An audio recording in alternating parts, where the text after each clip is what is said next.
Itu apa?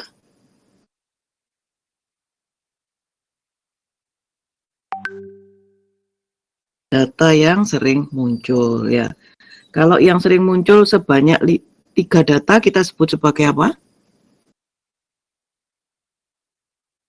Ada 3 data yang sama-sama sering muncul, kita sebut sebagai apa?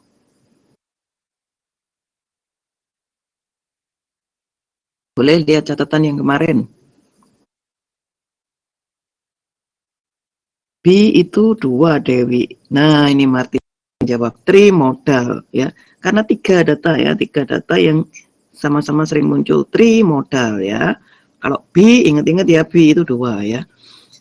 Oke, sekarang apa bedanya antara deviasi rata-rata deviasi rata-rata ya, standar deviasi rata-rata dengan deviasi rata-rata dengan standar deviasi. Siapa yang bisa jawab? Kita sudah ke penyebaran data.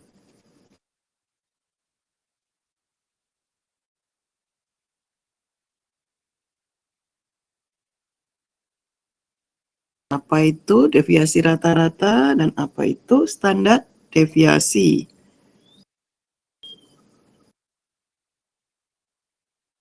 Deviasi rata-rata atau kadang disebut sebagai mean absolute deviation, ya, MAD. Penjelasannya aja, nggak usah rumusnya. Ya, siapa yang berani menjawab? Bedanya apa MAD dengan standar deviasi?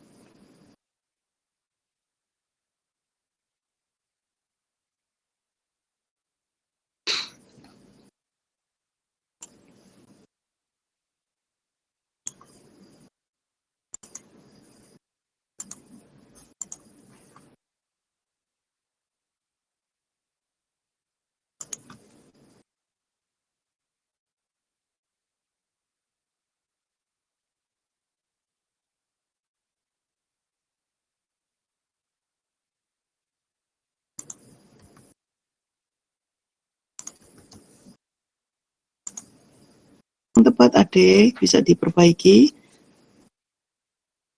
Mean absolute deviation. Kalau kita lihat deviation itu artinya simpangan ya. Nah, apa bedanya? Simpangan yang standar sama simpangan yang rata-rata. Zulfia, untuk XI min X bar-nya pada deviasi rata-rata tidak dikuadratkan. Oke. Hampir betul. Nah, bedanya apa sama standar deviasi? Kalau standar deviasi dikuadratkan begitu. Kalau dari ininya saja, dari penjelasan, bukan dari rumusnya. Apa bedanya mean absolute deviation dan apa tadi, simpangan baku ya? Elsa, oh ini ada Muhammad Nur. Kalau mean absolute deviation merupakan penyimpangan data terhadap nilai rata-ratanya. Sedangkan untuk standar deviasi merupakan standar penyimpangannya. Ya, Elsa, deviasi rata-rata, rata-rata penyimpangan dari min-nya. Ya, oke. Mana tadi? Bentar. Standar deviasi, standar penyimpangan dari nilai rata-rata. Oke. Rara, deviasi rata-rata adalah rata-rata penyimpangan data dari nilai rata-ratanya. Kalau standar deviasi menunjukkan standar penyimpangan data terhadap nilai rata-rata. Ya, betul, Rara. Nabila, deviasi rata-rata adalah rata-rata penyimpangan data dari nilai rata-rata, standar deviasi. Iya, sama Nabila dengan Rara ya. Nah, jadi kita tinggal melihat kalau kita bilang mean absolute deviation. Tadi deviation itu penyimpangan ya. Kalau dia ada bunyi min-nya, berarti rata-ratanya, rata-rata penyimpangan. Artinya penyimpangannya dijumlahkan dulu, diambil rata-ratanya. Nah, mereka nyimpang terhadap apa? Dua-duanya sama ya. Baik MAD maupun standar deviasi itu menyimpangnya dari nilai rata-ratanya. Jadi kita selalu berpatokan pada nilai rata-rata. Kalau yang standar deviasi ya sudah penyimpangan terhadap nilai rata-rata saja. Tetapi kalau mean absolute deviation itu rata-rata penyimpangan terhadap Inilah rata-ratanya. Ya, sudah ada beberapa yang sudah betul tadi ya. Yang lainnya mungkin bisa di apa namanya, dilihat lagi ya catatannya ya. Oke, itu ya kira-kira dan kemarin kan sudah bikin latihan soalnya, enggak masalah kan ya? Untuk sudah bisa ngerjakan semua ya. Nah, saya akan masuk ke materi yang baru, yaitu yang disebut dengan ukuran fraktil. Ini adalah menunjukkan letak dari data. Ya, kemudian ada istilah jangkauan interkuartil dan simpangan kuartil. Ya, kemudian kita kenal dulu sebentar tentang kurva normal. Ya, kemudian ada istilah ukuran kemiringan kurva, ada ukuran keruncingan kurva. Setelah itu seperti biasa nanti kita tunjukkan bagaimana kita bisa memplot gambar ataupun mendapatkan data mengenai interkuartil atau simpangan kuartil ataupun kemiringan dan keruncingan data ini menggunakan baik itu MATLAB maupun Excel ya.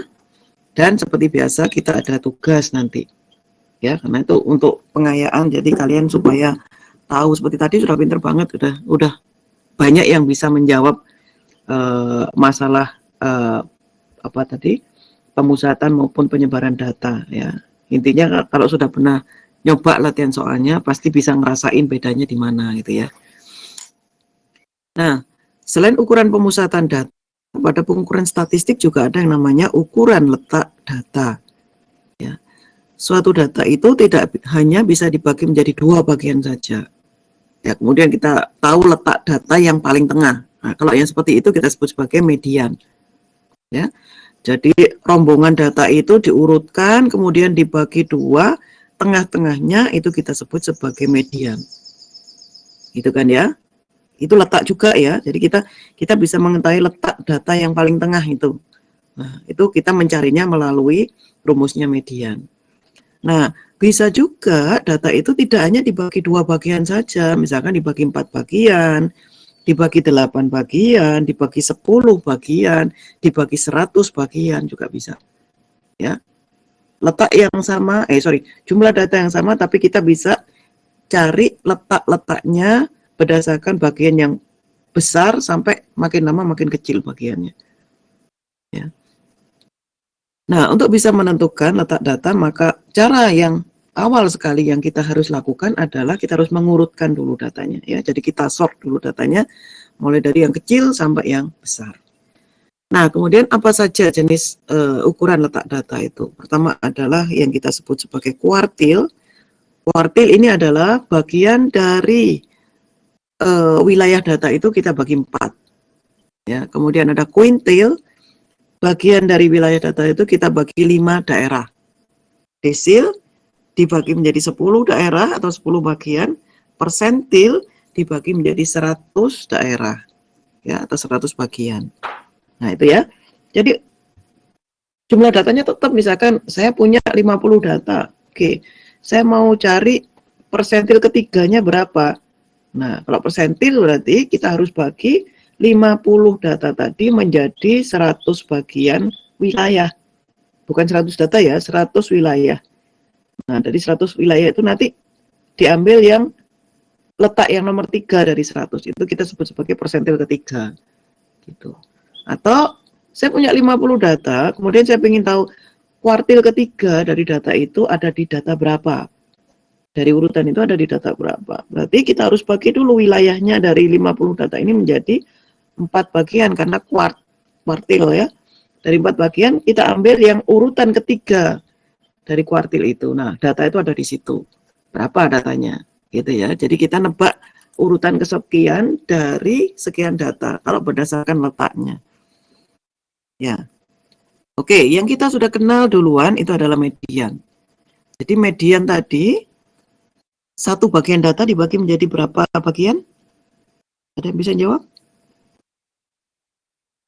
Kalau median, berarti satu bagian data dibagi menjadi berapa bagian? Satu urutan data kita bagi menjadi 2, ya betul, betul semua ya. Dewi, Arin, Martina, Nurlaili, Mevita, Soraya, Nur, Widat, Ashila, Ferdi, ya semuanya jawab 2, betul ya.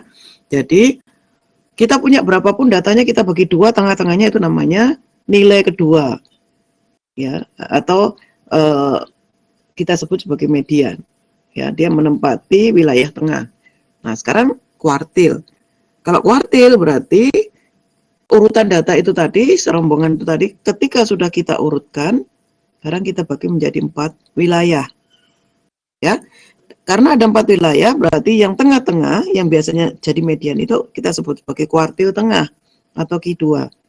Kemudian di bawahnya kita sebut sebagai kuartil bawah atau Q1, dan di atasnya, di antara Q2 sampai yang akhir, itu ada Q3, kuartil 3 atau kuartil atas. Kita punya kuartil bawah, kuartil tengah, kuartil atas. Ya. Nah, kuartil kedua itu yang tadi saya katakan sama dengan median, sama dengan kita mencari nilai mediannya. Nah, Q1 itu sifatnya adalah bahwa 25% data itu ada di Q1 ke bawah. Ya kan kita tadi punya 50 data misalkan ya. Kemudian kalau kita punya nilai Q1-nya itu ada nilai tertentu, maka dari nilai tertentu sampai ke bawah itu adalah 25% dari total data. Ya.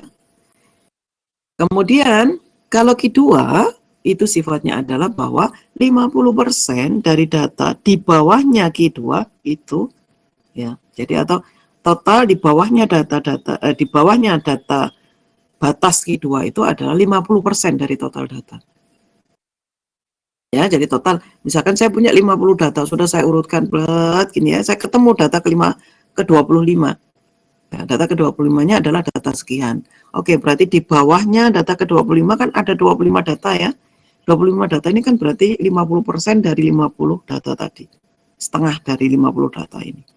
Jadi di bawahnya Q2 itu adalah 50% dari total data. Kemudian di bawahnya Q3 itu adalah 75% dari total data. Nah, itu cara kita untuk mencari. Saya mau ngambil 75% data dari total sekian data ini tadi. 75%-nya mau 75% yang mana? Yang bawah, jadi di bawahnya Q3 atau di atasnya Q1, misalkan begitu. Tapi kita harus tahu dulu Q1-nya berapa, Q2-nya berapa, Q3-nya berapa, ya. Nah, gimana cara mencari Q1, Q2, dan Q3? Kalau nyari Q2-nya persis sama dengan cara kita mencari median kemarin.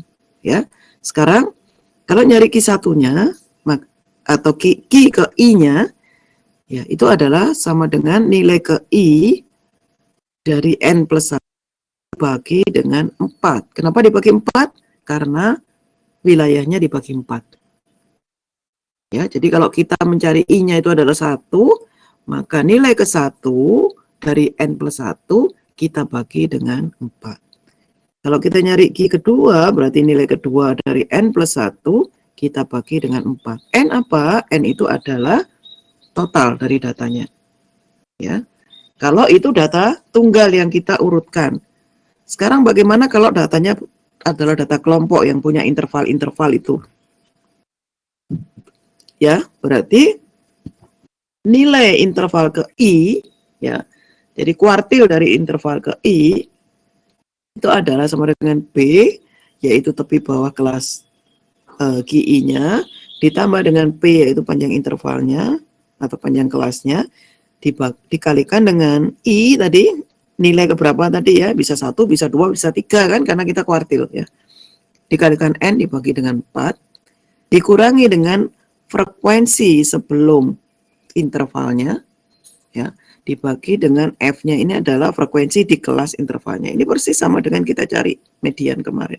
Hanya kalau median ini persis I-nya adalah 2. Ya, 2 kali N dibagi 4. Tapi sekarang ini I-nya bisa berjalan, bisa 1, bisa 2, bisa 3. Ya, kita nanti coba akan cari masing-masing. Ini contoh ya.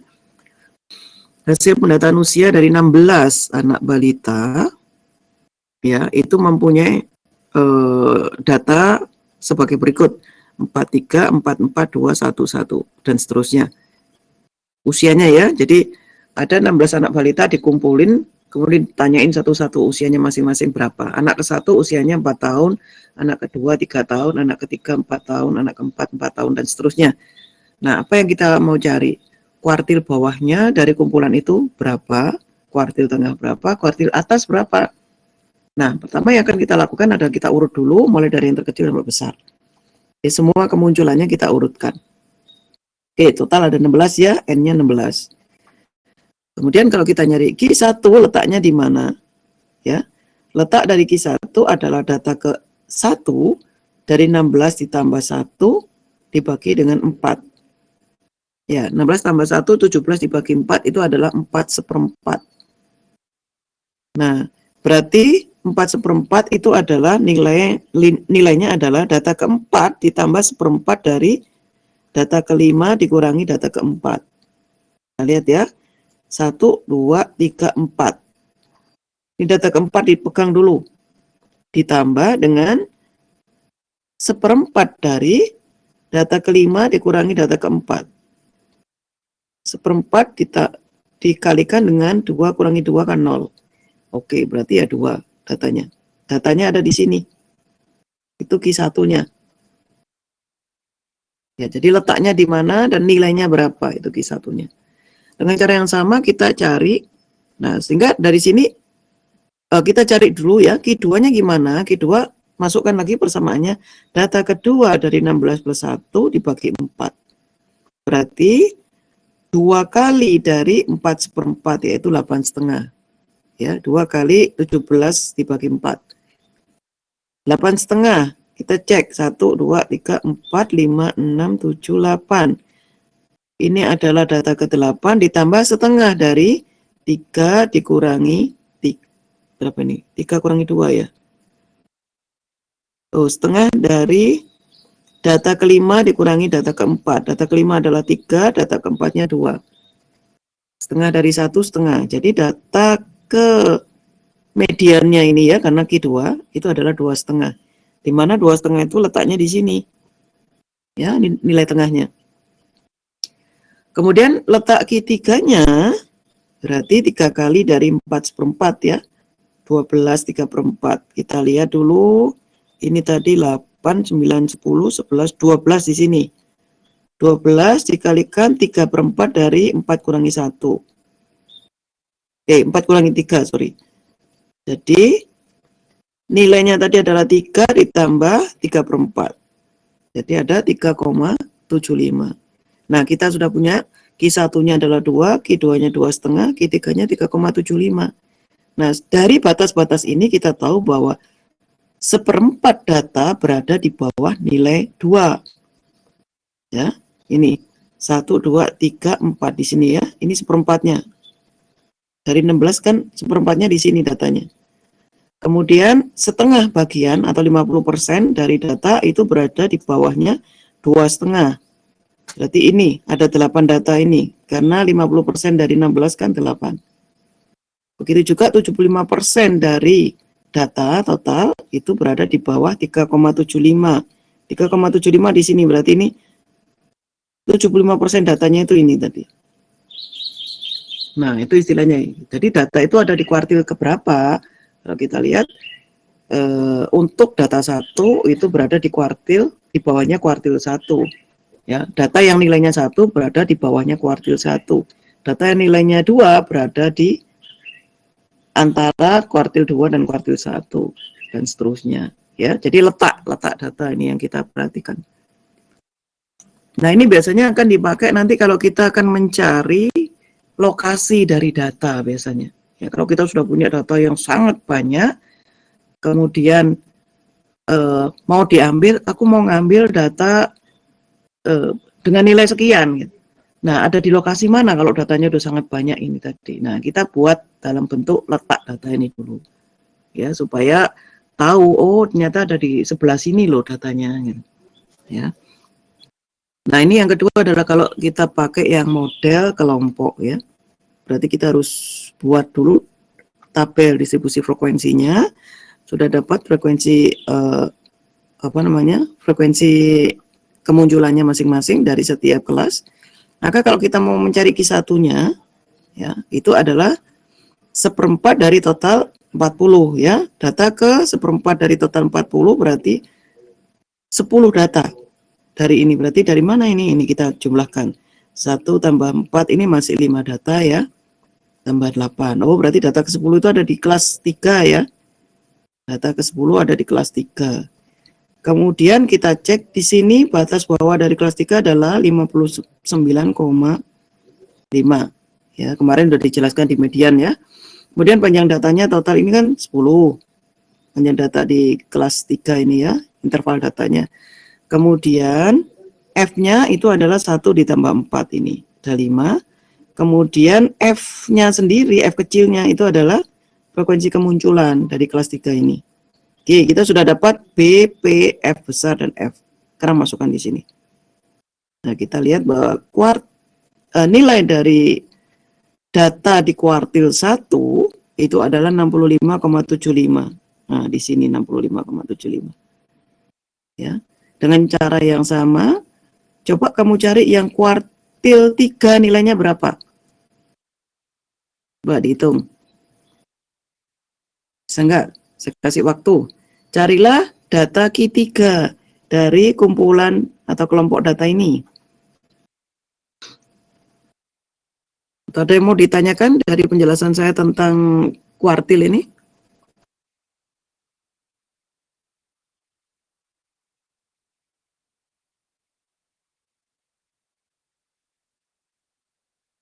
Oke, kalau nggak ada yang tanyakan, silakan diorek-orek dulu. Kemudian nanti saya panggil namanya, kalian siap dijawab di chat ya. Saya kasih waktu 5 menit. Silakan. Kalau ada yang bisa duluan nggak apa-apa, langsung ditekskan. Tapi saya tunggu, kalau belum ada, baru saya panggil nanti.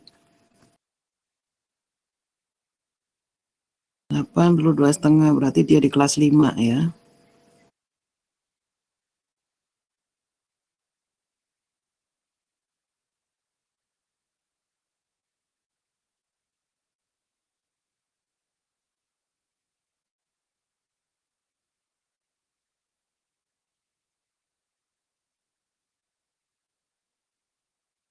Nah ini 79,5, oke, batas bawahnya dari kelas 5 ya, ditambah 10 panjang datanya tadi, dikalikan dengan 3 karena dia kuartil ketiga, kali 40 yaitu N-nya dibagi dengan 4 jumlah dari areanya, dikurangi dengan 27 itu adalah penjumlahan dari 1 tambah 4 tambah 8 tambah 14 ya, dibagi dengan 10 yaitu frekuensi dari kelas 5 ini ya. Oke, betul sekali Mevita, terima kasih ya. Lain-lain temannya bisa ya ngikutin ya.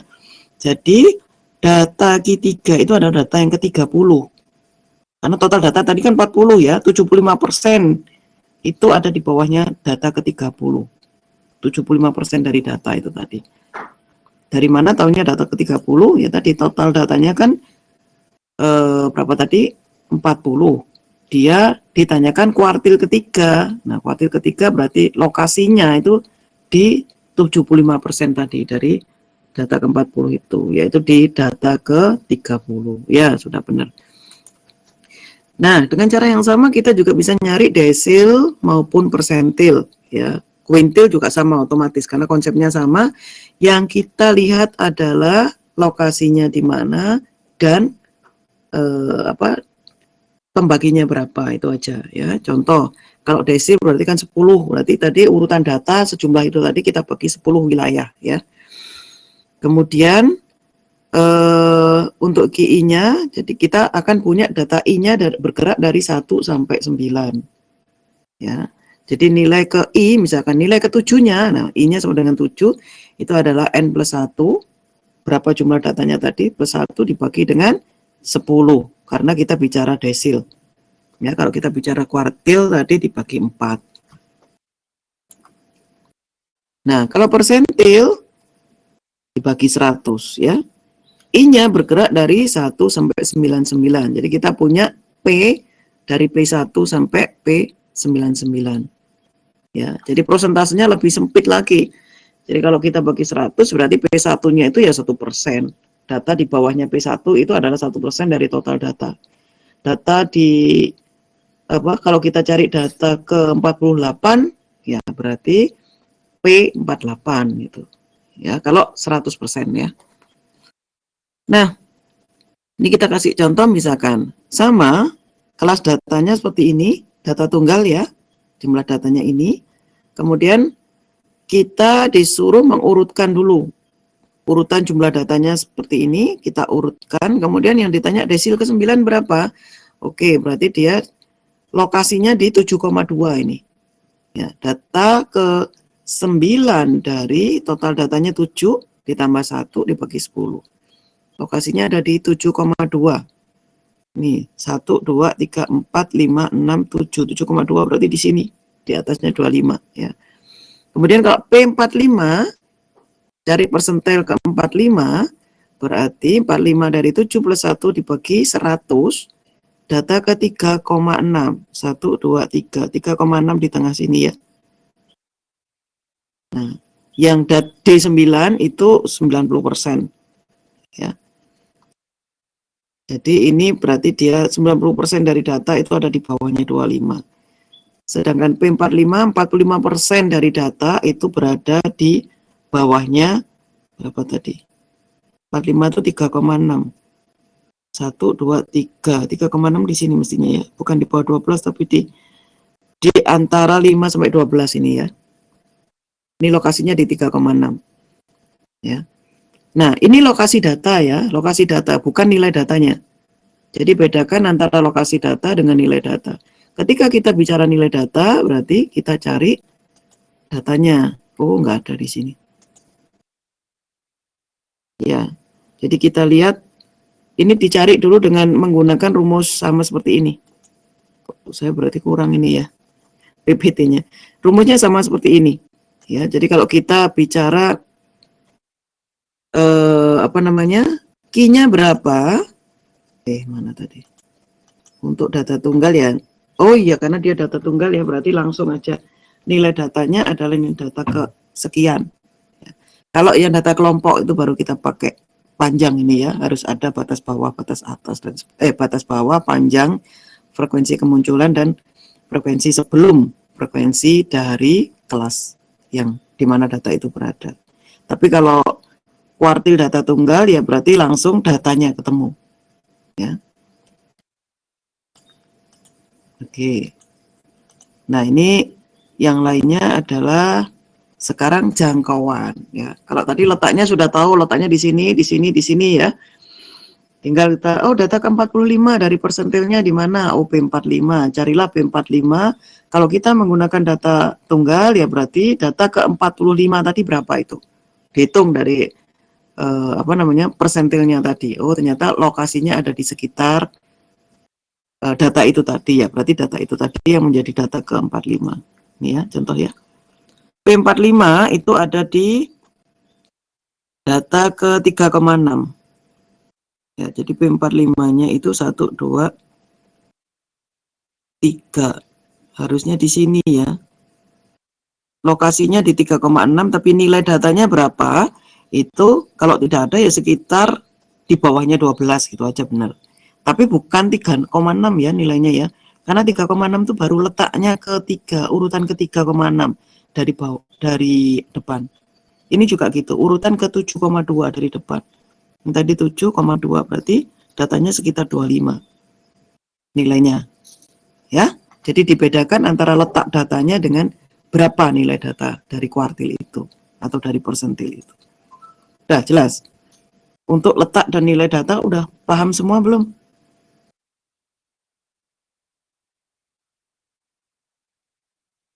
Nah ya. Oke, kalau paham, sekarang kita lihat jangkauannya. Jadi kalau sudah tahu letaknya, sekarang bagaimana ring-nya dari data itu. Nah, kita sebut sebagai jangkauan interkuartil dan simpangan kuartil. Nah, kita lihat sebaran data ini ceritanya. Ya, tapi sebaran data ditinjau dari letaknya. Kalau kemarin kan sebaran data ditinjau dari total seluruh data. Ya, total seluruh data. Kalau ini kita harus ngurut dulu nih kalau yang model yang jangkauan interkuartil ini ya. Nah, jadi kita untuk mencari jangkauan interkuartil berarti kita harus tahu dulu letak-letak data itu dulu. Karena itu letaknya di Q1, apa Q2 atau Q3 itu harus tahu dulu. Jangkauannya berarti lokasi dari Q sekian dan Q sekian. Itu ya jangkauannya ya. Jadi kalau kita sebut jangkauan interkuartil atau interkuartil range ya, itu dinyatakan sebagai range antara kuartil atas terhadap kuartil bawahnya. Atau kita sebut IGR-nya, kalau kita bicara kuartil, ya berarti Q3 dikurangi Q1. IGR, simpangannya dari Q3 terhadap Q1. Jadi kita harus tahu dulu, nyari dulu nilai Q3 sama Q1-nya. Baru kita bisa menentukan IGR-nya. Ya. Sedangkan simpangan kuartil, itu didefinisikan sebagai setengah dari jangkauan interkuartil. Nah, gampang ya. Sekarang tinggal kita susun. Nih contohnya. Kita ada data morak-marik begini, maka untuk kita cari letak ataupun lokasi dari kuartilnya, kita harus urutkan dulu. Setelah itu kalau dicari IGR-nya, berarti kita harus nyari Q1 dan Q3 ya. Dengan cara yang tadi. Q1 kita dapat di sini 42 ditambah setengah kali 43 kurangi 42. Oke, dapat ini Q1. Dan Q3-nya antara 49 sampai 56. Dapat 52 setengah. Ya. Bu, ini dari mana nilainya? Di depan tadi sudah ada persamaannya ya. Oke, kita sudah dapat Q1 dan Q3. Oke, IGR-nya berarti Q3 dikurangi Q1 dapat. Ya.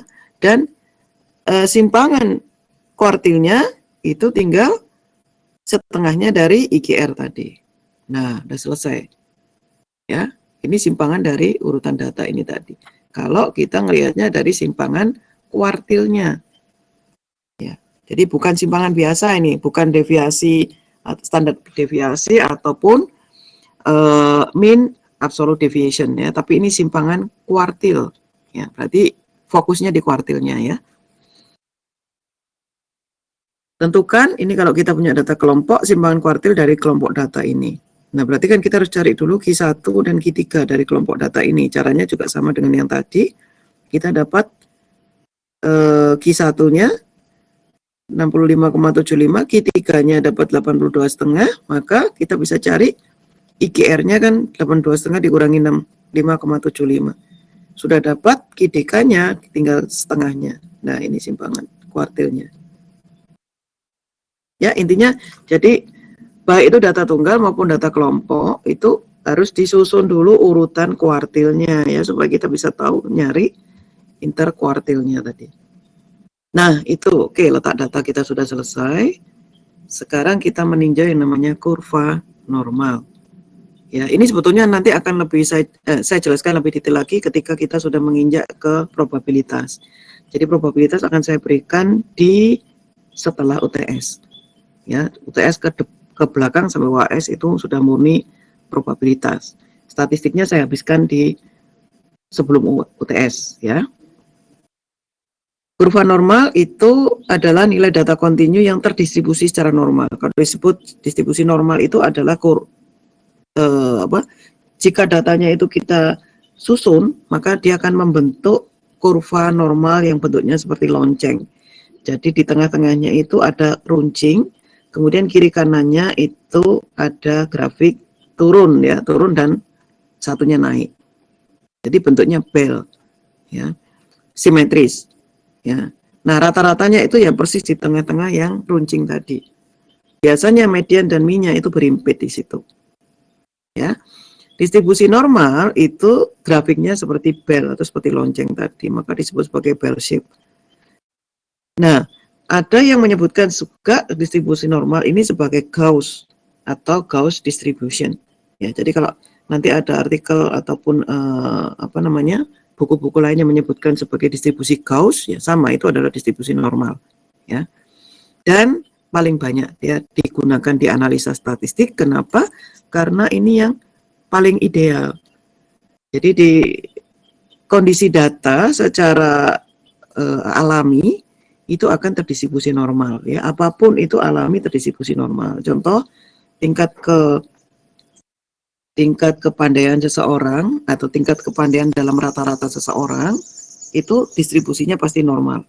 Tidak ada yang golongan yang nggak bisa sama sekali, tidak ada golongan yang semuanya pinter, nggak ada. Tapi dia pasti distribusinya normal, rata-ratanya di tengah. Ya. Kemudian apalagi misalkan usia, kelompok usia seseorang, kelompok usia ya dalam satu lingkungan itu juga ada distribusi normal. Yang paling banyak itu pasti yang nilai-nilai atau usia yang di tengah. Ya, tidak ada kelompok itu yang usianya semuanya kecil semua atau kelompok itu semuanya tua semua, tidak ada. Kecuali kalau kamu melakukan surveinya itu di orang-orang tua. Orang tua pun nanti distribusi frekuensinya di sekitar mereka ya, kalau kita sudah memberikan batasan, oke, yang disebut orang tua itu adalah usia 65 sampai 90. Nanti kan akan normal lagi, di mana yang akan banyak orang tuanya itu adalah di usia sekitar 70-an dan seterusnya ya. Jadi secara alami itu distribusi normal yang banyak ya. Karena itu dikatakan paling banyak nanti dalam analisa statistik itu distribusi normal ini. Grafiknya tadi simetris terhadap garis tengahnya, di mana garis tengahnya itu adalah mu-nya rata-rata ya. Dan grafik selalu berada di atas sumbu X, jadi tidak ada nilai negatif, fx-nya selalu di atas 0. Ya. Dan nilai modusnya hanya satu saja yang keluar. Ya. Jadi tidak ada trimodal, bimodal, nggak ada.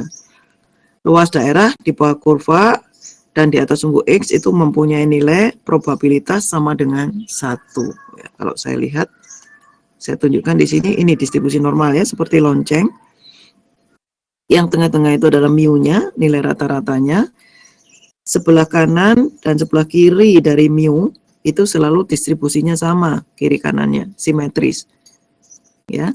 Kemudian luas wilayah di antara sumbu X, ya ini ya, sumbu Y di atas 0, Y lebih dari 0 atau Fx lebih dari 0, sampai di sini, ujung sini itu adalah sama dengan 1.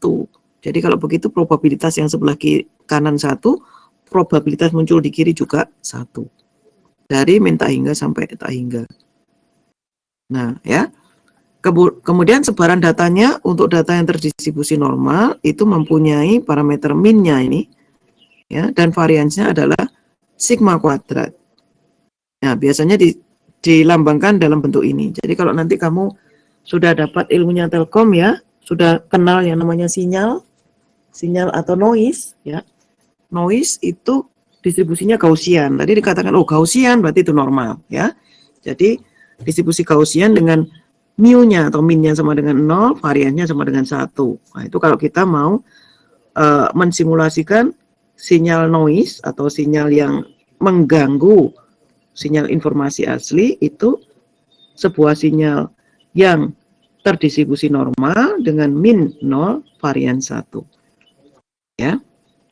Atau kalau di luar Gaussian ya, itu adalah notasinya seperti ini. N itu artinya terdistribusi normal, mu-nya itu adalah min-nya, sigma kuadrat itu variansinya. Ya. Nah, dari sini kemudian dibentuklah yang namanya probabilitas distribution function atau PDF. Ya. Jadi PDF itu bukan scan-scanan itu ya, bukan, tapi ini PDF yang dimaksud adalah probability distribution function atau distribusi atau fungsi distribusi dari probabilitasnya. Nah, itu dilambangkan dalam rumus seper sigma akar 2pi dikalikan dengan E pangkat min setengah kali X min mu dibagi dengan sigma kuadrat. Nah, kita tinggal lihat X-nya berapa. Kalau X-nya di sini, misalkan X-nya 0,1 ya, tinggal X-nya dimasukkan di sini. 0,1 dikurangi mu-nya dicari dulu ya. Sigma-nya dicari dulu karena ini harus satu diketahui dulu ya. Maka kita akan mendapat Fx-nya berapa dan seterusnya ya. Jadi total Fx itu adalah sama dengan 1. Nah, kenapa saya mulainya dari distribusi normal? Karena saya mau cerita tentang grafik sebata tadi itu ya. Ada yang namanya keruncingan dan ada yang namanya kemiringan data. Jadi runcing dan miringnya itu terhadap apa? Terhadap kurva distribusi normalnya. Ya, jadi kamu kenal dulu, oh kayak gini tahu distribusi normal. Oh berarti nih normalnya lincip, runcing itu kayak apa? Normalnya miring kiri, miring kanan itu kayak apa? Ya, intinya harus kenal dulu kurva normalnya dulu. Ya, tadi Bu, kalau saya ngitung-ngitung PDF yang ruwet kayak gitu, rada pusing Bu saya. Nggak apa-apa, bukan sekarang ya. Nanti kalau sudah ketemu probabilitas, ya kita akan ngitung cara yang lebih cepat. Ya. Nah, ini ya. Jadi sebaran simpangan itu atau standar deviasi itu kan sigma, karena sigma padatnya kan varians, no? Akar dari varian kan simpangan baku atau standar deviasi. Nilai sigma pada distribusi normal itu menyatakan besarnya sebaran dari populasinya. Semakin besar simpangan bakunya atau sigmanya, maka sebaran datanya akan semakin menjauhi dari rata-ratanya. Nih ya, di tengah ini rata-rata. Kita lihat 3 kurva yang warnanya hitam, merah, dan biru ini. Hitam itu ketika simpangannya 2. Runcing ya. Kemudian merah simpangannya 4, sudah mulai melandai. Biru simpangannya 6 tambah melandai. Nah, kita bisa menyatakan apa dari penjelasan gambar ini? Ketika simpangannya semakin besar, maka varian datanya kan juga besar. Karena varian itu kan kuadrat dari simpangan bakunya tadi ya. Berarti kalau variannya besar, datanya kan variatif. Datanya nyebar nggak karu-karuan. Ya, kalau datanya nyebar nggak karu-karuan, kita tidak bisa menentukan sebetulnya data itu berapa datanya. Apakah kamu mengatakan datanya itu pasti nilai rata-ratanya? Belum tentu, karena simpangan dari nilai rata-rata yang kita sudah dapatkan tadi terhadap data yang terjauh itu sangat lebar. Ya, contoh kasus begini ya, misalkan saya mensurvei sebuah ada populasi anak-anak TK. Anak-anak TK yang suka menyanyi lagu Bintang Kecil. Oke, kan dihitung jumlahnya nanti ya. Ya, jadi ada yang hafal, ada yang setengah hafal, ada yang 3/4 hafal dan seterusnya. Kemudian kamu convert menjadi sebuah nilai. Kemarin sudah saya cari di awal ya, bagaimana membuat menjadi nominal itu ya. Nah, kemudian dari situ kan muncul frekuensi kemunculan. Ya, ada frekuensi kemunculan dan kamu bisa memplot dengan menggunakan histogram, grafiknya kayak apa. Ya, nah histogram itu akan menunjukkan ini diagramnya masuk kurva distribusi normal atau bukan. Oke, ternyata kita dapat kurvanya distribusi normal. Tetapi data mulai dari yang terkecil sampai yang terbesar itu jauh simpangannya terhadap rata-ratanya. Nah, rata-rata kan sudah bisa kita cari dari pemusatan data kemarin ya. Simpangannya jauh. Apa yang bisa kamu simpulkan? Apakah kamu mengatakan bahwa rata-rata anak-anak TK ini bisa menyanyi lagu Bintang Kecil? Nggak boleh. Ya, karena ada yang sama sekali tidak bisa, atau yang lebih parah adalah sama sekali tidak pernah mendengar lagu itu. Ada yang sampai hafal 10 kali, bisa nyanyi berulang-ulang 10 kali. Terus apa kamu mengatakan rata-rata anak-anak kecil ini bisa nyanyi lagu Bintang Kecil? Tidak boleh kesimpulan itu. Ya, itu tadi karena simpangannya sangat besar.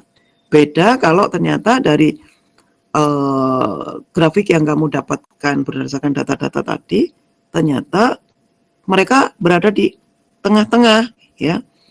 Jadi artinya di tengah-tengah itu yang rata-rata menyatakan bisa, tapi baru setengah-setengah. Yang terkecil, simpangan terkecil itu menyatakan bisa, baru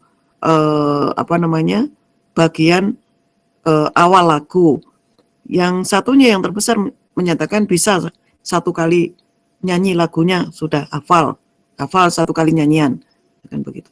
Nah, kamu bisa menyimpulkan bahwa rata-rata anak-anak ini bisa menyanyi lagu meskipun tidak hafal. Ya, itu ya bedanya ya antara kalau simpangan besar sama simpangan kecil.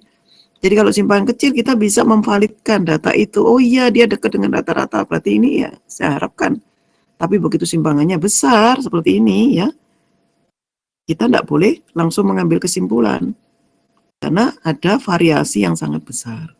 Nah, itu ya tujuan kita tahunya nanti datanya itu membentuk kerucut ya, runcing ataukah landai untuk bisa memvalidasi data kita itu. Jadi data ini sudah bisa dinyatakan dibuat kesimpulan atau enggak itu ya gitu. Nah, pertama adalah kemiringan dulu sebelum keruncingan ya. Kemiringan atau skewness adalah derajat ketidaksimetrisan atau penyimpangan dari simetris sebuah distribusi. Ya, tadi kan yang paling bagus kurva normal kalau simetris kiri kanan. Ya, kalau dia menceng kiri, menceng kanan kan sudah nggak simetris. Ya, nah seberapa tidak simetrisnya itu kita ukur dengan menggunakan satu nilai tertentu. Ya, nah kalau tidak simetris itu berarti antara nilai rata-rata, median dan modusnya itu nilainya tidak berimpit atau tidak sama. Yang paling ideal kan yang berimpit tadi ya, itu kurva normal tadi. Tapi bisa juga median modusnya kemarin saya tunjukkan ya, ada yang mediannya lebih besar dari rata-rata, ada yang ada yang mediannya kurang dari rata-rata sehingga dia menceng. Skewness itu ya, kurva skewnessnya. Nah, kalau yang ekornya lebih panjang ke kanan disebut sebagai miring kanan, itu disebut miring positif. Sedangkan kalau ekor dari grafik normalnya tadi miring kiri, itu disebut miring negatif. Nah, ini kita lihat. Jika X atau rata-ratanya sama dengan median sama dengan modus, itu persis berimpit, ini adalah grafik distribusi normal.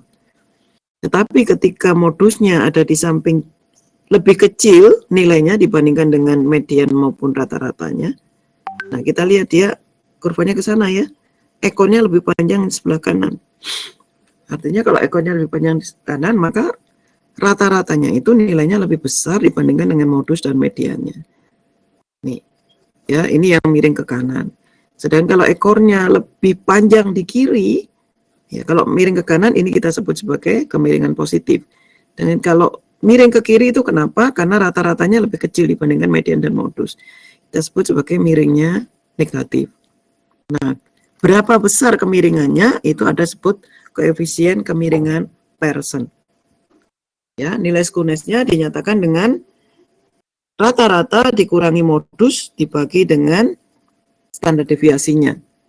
Kalau kita mau nyarinya lewat modus, tapi kalau kita nyarinya lewat median, maka nilai skewnessnya itu adalah 3 kali nilai rata-rata dikurangi median dibagi dengan standar deviasi. Nah, sekarang tinggal kita bisa memastikan nilai SK ini kan sudah kita cari ya, tadi minnya dapat, modusnya dapat, standar deviasi dapat, maka kita bisa dapetin berapa nilai SK-nya. Nah, jika SK-nya sama dengan 0, bisa 0, gimana caranya? Ini nilainya sama semua. Ya, berarti dia pasti simetris. Ya, jika SK-nya lebih dari 0, kalau lebih dari 0 berarti kan rata-ratanya lebih besar dari modus ya. Maka konsentrasinya di sebelah kanan, miringnya positif. Berarti minnya lebih besar dari modusnya atau dari mediannya. Kalau kurang dari 0 berarti minnya lebih kecil dari median dan modusnya. Berarti dia konsentrasinya ke kiri, maka kurvanya negatif. Ini ya. Ini miring negatif karena minnya kecil, lebih kecil dari median modus. Kalau ini miring kanan karena kurvanya lebih atau minnya lebih besar daripada median modusnya. Nah, itu aja skewnessnya. Nah, skewness biasanya juga bisa langsung kita cari lewat Excel, atau kalau kita pakai program-program aplikasi statistik, itu juga sudah bisa langsung ketemu nilai skewnessnya. Ya, jadi kalau ketemu skewness apa? Itu kemiringan dari kurva normal. Kenapa kita mencari skewness? Karena kita ingin tahu bagaimana hubungan antara min, median, dan modus dari kumpulan data tersebut. Ya, oke ya. 1. Oke, sebentar saya tak ambil nafas dulu ya.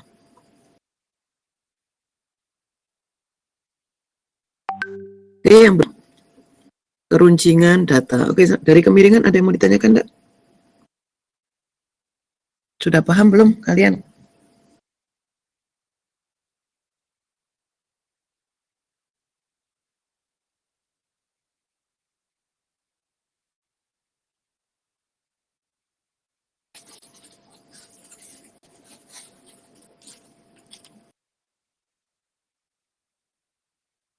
Ya, ya.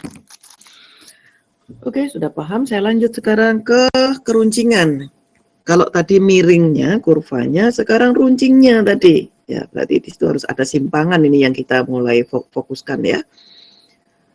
Keruncingan disebut juga kurtosis. Ya, tingkat kepuncakan dari sebuah distribusi yang biasanya diambil secara relatif terhadap distribusi normal. Nah, itu kan kelihatan tuh, normal itu berarti simetris kiri kanan, kemudian ada runcingnya tertentu. Nah, sekarang tinggal dia lebih tinggi atau lebih landai dari distribusi normalnya itu. Sebuah kurva yang keruncingannya tinggi berarti distribusi data-datanya mendekati rata-rata. Dan kalau dia mendekati rata-rata berarti data-datanya itu sesuai dengan data yang diharapkan. Ini yang sangat bagus. Jadi kalau kamu nanti mencari data ya, mengukur satu pengukuran sistem, kemudian mendapatkan data-data dan diminta untuk mencari rata-ratanya, oke, silakan cari rata-ratanya, kemudian dilihat distribusinya, dilihat skewness-nya, dilihat juga kurtosisnya. Kalau kurtosisnya itu mempunyai nilai tertentu, dia bisa runcing, data-datamu ini akan dinyatakan sebagai data-data yang diharapkan. Ya berarti itu boleh kamu ambil sebagai data yang benar, begitu. Ya. Nah, sedangkan semakin landai keruncingan, berarti kan semakin besar sigmanya tadi, maka distribusi datanya juga semakin, simpangannya semakin besar, akurasinya akan semakin rendah. Kamu harus ngulangi lagi nanti kalau dapetin data-data yang seperti itu. Ya, ngulangi ukur lagi. Nah, kurtosis tadi dibagi menjadi 3 bagian, ada namanya leptokurtik, platikurtik, dan mesokurtik. Ya. Lepto, berarti yang paling runcing, ini yang paling diharapkan ya, bisa runcing begini. Platikurtik, puncaknya hampir mendatar, ini ya, plati yang bawah ini yang sebarannya luas ini, kemudian meso itu yang tengah-tengah, tidak tinggi, tidak rendah. Nah, biasanya yang menjadi perhatian itu yang lepto dan plati tadi ya. Nah, jika tadi koefisien kemiringan kita nyatakan sebagai SK, sekarang koefisien keruncingan kita nyatakan sebagai alfa. Nah, kemiringan suatu distribusi itu dinyatakan dengan persamaan 1/n dikalikan dengan sigma dari XI min rata-rata dipangkat 4 kan dibagi dengan S pangkat 4. S ini adalah simpangan. Ya, S itu simpangan. Atau kita juga bisa nyatakan dalam data kelompok. Kalau data tunggal ini yang atas ini, kalau data kelompok adalah 1/n dikalikan sigma. Nah, jangan lupa kalau data kelompok berarti harus ada frekuensi kemunculan ya. Frekuensi kemunculan dari setiap X. Jadi setiap X ini berarti nilai tengah dari data kelompok itu tadi ya. Dikurangi dengan nilai rata-ratanya, dicari dulu. Pangkat 4 dibagi dengan S pangkat 4. Supaya kita mendapatkan nilai data A4-nya. Atau alfa 4. Nah, alfa ini akan setelah kita dapatkan itu akan kelihatan kalau dia di bawahnya 3 berarti distribusinya adalah platikurtik. Ya, berarti rendah. Kalau alfanya lebih dari 3, leptokurtik. Ujungnya runcing. Alfanya sama dengan 3, dia mesokurtik, ikut yang normal. Ya. Jadi ini tadi ya, lepto yang runcing, berarti kalau dengan alfa yang lebih besar dari 3. Sedangkan kalau alfa yang kurang dari 3, maka dia akan dapatkan model yang platikurtik ini. Nah, Bu, gimana kalau data yang saya dapatkan dari pengukuran ternyata distribusinya adalah platikurtik. Nah, tadi dikatakan kalau platikurtik ya berarti itu nggak bisa dianggap data yang akurat. Mau nggak mau kita mengukur lagi, ya, atau kita persempit kelas datanya supaya kita fokus di bagian itu saja, ya, sehingga kita bisa mendapatkan simpangan yang lebih kecil, gitu, ya. Nah, ini boleh kamu coba pemrogramannya pakai MATLAB, bisa pakai Octave juga, ya. Caranya adalah kalau kita mau nyari untuk skewness maupun kurtosisnya adalah cari dulu min-nya ya. Nah, untuk skewness kita butuh ada min, ada median, ada modus tadi ya. Kemudian kalau untuk kurtosis kita pakai apa tadi, nilai min kita pakai dan nilai masing-masingnya ini ada standar deviasi. Nah, kita dapatkan seperti ini kalau untuk urutan data ini ya. Nah, urutan data yang sama. Ini kita bisa lihat. Kalau ini kita plotkan pakai histogram, ya, data tadi itu kita plotkan pakai histogram. Ini data ini kelihatan ya distribusinya, distribusi data-datanya. Ya, dia banyak di tengah ini ya. Coba kita lihat berapa ini skewness-nya min 0,2, kemiringan negatif. Berarti kalau kemiringan negatif banyak data di sini. Artinya minnya lebih rendah daripada median dan modus. Apakah begitu? Kita lihat ini min, median, modus saya. Minnya ternyata lebih rendah dari modusnya. Ya, tapi mediannya di bawahnya lagi. Ya, karena min ada di bawah salah satu, maka ini dapat skewness-nya negatif. Ya. Kemudian kurtosisnya 2,73. 2,73 berarti A-nya kurang dari 3.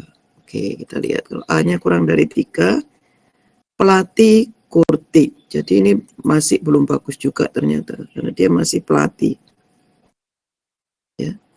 Jadi kalau kita plotkan dia secara probabilitas ini di data-data tadi misalkan 95, 80, 100, 90, 95 kita lihat. Data 95 muncul berapa kali. Data 100 muncul berapa kali ya. Ini langsung dalam bentuk probabilitasnya. Nah, ini kalau kita pakai MATLAB kita sudah bisa langsung dapatkan histogramnya dan dari situ sudah kelihatan distribusi dari datanya ya. Kalau ini frekuensi kemunculan ya. Kalau ini probabilitas. Ya. Nah, ini kalau kita mau cari pakai Excel ya data-data tadi kamu jadikan sekian dalam bentuk baris, ini kan panjang sekali tadi ya, saya titik-titik ini. Kemudian dari situ coba kamu paste spesialkan di transpose karena dia maunya nyarinya transpose jadi pakai baris aja. Kalau setelah kita dapat ini kemudian langsung skew aja ya, dia sudah langsung tahu skew dari data sekian sampai data sekian tadi ya. Nah, misalkan dari B8 sampai B57 tadi datanya. Nah, sudah langsung ketemu skewness-nya ya. Kalau kurtosisnya pakai fungsi KURT, kurt, data yang sama tadi. Nah, ketemu kurtosisnya. Nah, itu ya. Langsung kalau pakai Excel. Tapi dari mana datanya? Sekali lagi kalau nanti pakai UTS atau kita bikin tugas, jangan langsung pakai Excel gini. Aku belum bingung nanti. Kamu paham nggak dengan maksud dari persamaan tadi gitu ya? Nah, masukkan di persamaan dulu. Nanti boleh validasinya pakai Excel. Nah, ini juga kurtosisnya misalkan kalau ini data tunggal aja ya. Ini kalau dengan persamaan kita keluarnya seperti ini. Kita dapetin kurtosisnya adalah 14,38. Nah, ini lepto ini. Tahu kalau lepto datanya sudah sangat bagus ini ya, antara 1 sampai 12 ya. Nilainya tidak jauh simpangannya ini. Ya, simpangannya tidak terlalu jauh, jadi datanya ini bisa dipakai. Karena lebih dari 3 ya alfanya. Dan kemudian S-nya juga lebih dari 0. Kalau S-nya lebih dari 0, maka ini kemungkinan kalau kita akan plot histogram dia akan kemiringan positif. Nah, ini tinggal tugas seperti biasanya. Oke, ada 3 tugas yang harus kalian selesaikan untuk model ini. Oke, kita tinggalkan azan dulu ya.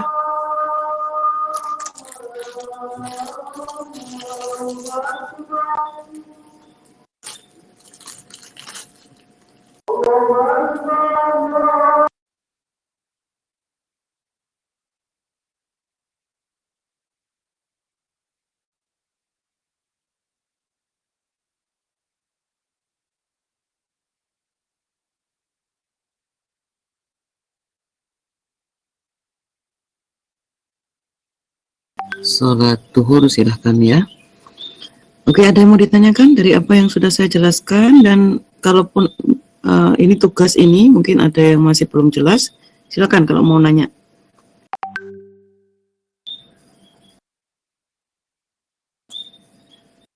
Sudah jelas semua?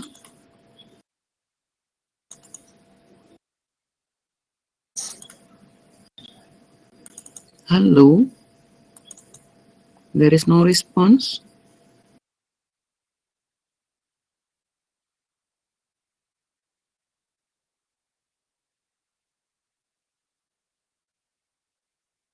Oke, udah jelas ya. Baik, kalau begitu jangan lupa ini tugas dikerjakan.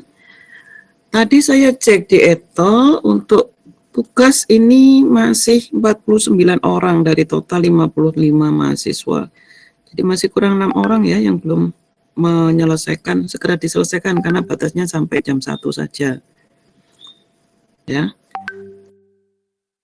Kalau ada permasalahan untuk pengantar statistik, jadi saya berharap sekali kalian tidak cuma sekedar garap tugas, dengerin, tapi juga yang perlu adalah pemahaman, ya. Kenapa? Karena ini adalah basic atau apa namanya, fondasi dari kalian ketika nanti mulai mengerjakan TA atau KP ataupun mengerjakan apapun yang berhubungan dengan data. Ya, jadi bukan berarti nanti ini matematika banyak hitungannya, bukan itu, tetapi justru lihat ke depan ya bahwa ini nanti ada gunanya ya. Di awal-awal kemarin juga saya jelaskan gunanya dari statistik itu apa ya. Nah, itu tadi. Jadi kita secara statistik itu bisa mengenali fenomena yang ada di sekitar kita. Jadi kita bisa memperkirakan atau memprediksi sesuatu ya berdasarkan data-data yang kita dapat gitu. Nah, nanti kalau misalkan interest dengan hal yang berikutnya lagi, metode yang berikutnya lagi termasuk data science ya, ataupun apa namanya, AI dan sebagainya ya, atau machine learning ya, itu basicnya itu statistik ini ya, basicnya paling dasar itu statistik ya. Tapi sekarang namanya dipakai nama-nama yang keren ya. Malas kalau pakai statistik, pakai aja nama data science gitu ya, atau pakai nama machine learning. Nah, itu sebetulnya sama ya. Jadi intinya kalau nanti misalkan TA-nya maunya berkaitan metodenya dengan itu tadi, nama-nama yang keren itu tadi ya. Mulai sekarang belajar itu statistik. Dan nanti memang saya akan punya materi yang sangat padat khusus untuk statistik ini. Jadi saya katakan sekarang masih deskriptif ya. Minggu depan kita mulai melangkah ke pengujian data. Mulai hipotesa dan sebagainya. Kemudian sampai ke apa namanya, prediksi dan sebagainya ya. Oke, ini semua statistik saya habiskan. Jadi sekarang masih deskriptif. Mulai minggu depan kita sudah masuk statistik yang berikutnya tadi, ini apa namanya, inversi tadi ya, statistik ya, inference ya. Kemudian statistik deskriptif, inference sudah, berarti kita basic statistik sudah kita kuasai. Setelah UTS baru kita masuk ke probabilitas. Nah, di dalam probabilitas inilah nanti yang akan menjadi pendukung dari materi-materi machine learning itu tadi. Seperti contohnya apa? Naive Bayes atau Fuzzy atau apa namanya? Metode-metode machine learning yang ada sekarang misalkan seperti cluster based dan sebagainya. Nah, itu masuknya di probabilitas gitu ya. Nah, saya berharap kalian tetap bisa mengikuti supaya bisa apa namanya, update lah ya, update pengetahuan. Karena memang susah kalau kita cuman modelnya pakai online. Nah, saya banyakin latihan-latihan soalnya, tidak cuma sekedar nyontoh punya teman, tapi memang berusaha untuk bisa sendiri. Kalau nggak bisa, boleh nanya teman. Ya, intinya adalah kalian usaha dulu, semampunya dulu, ya. Baru nggak bisa nanya teman. Nanya teman nggak bisa, kita punya grup. Nanya ke saya di grup itu. Insya Allah saya jawab, saya ajari nanti ya. Oke, begitu untuk hari ini pekerjaan kita penjelasan saya tentang materi statistik deskriptif sudah selesai. Insya Allah minggu depan kita masuk ke statistik inference ya. Terima kasih untuk semuanya. Tetap sehat selalu ya supaya bisa ngikutin yang berikutnya. Wassalamualaikum warahmatullahi wabarakatuh.